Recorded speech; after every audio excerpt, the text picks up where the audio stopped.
At this year's Rezzed, Fireproof Games were showing off The Room Old Sins, finally following up on The Room 3. The game was being showed off exclusively as a hands-on at this year's Rezzed for the first time in the world, so we were lucky as lucky little ducks to have a go on this game. The game on show was a playable demo of what we can only assume is going to be the opening level of the game, introducing a creepy old doll's house. Now, for those of you familiar with the game up to this point, you'll know kind of what the gameplay is like. We're fans here, and as soon as we sat down with it, it just felt like second nature. In fact, there was one point Raff was absolutely smashing a 7-year-old boy at these puzzles.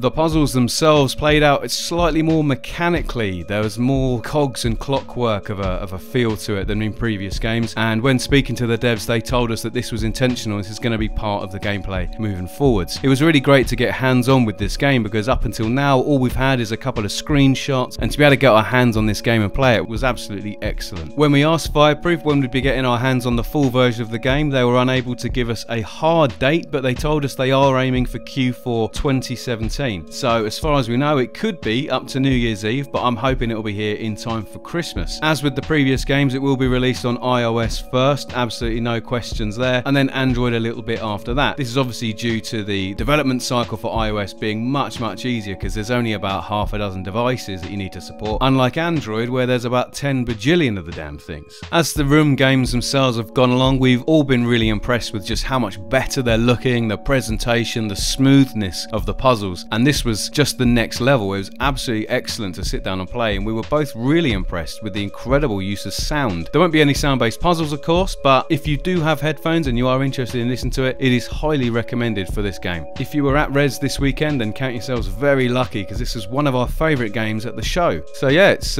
going to be something to keep your eye on. We're almost certain that this is going to be an absolute corker, just as the previous games have been. So thanks so much for letting us have a play on it earlier, and neither one of us can wait to play this when it finally comes out. Yeah? Yeah, subscribe. Or don't. Perfect.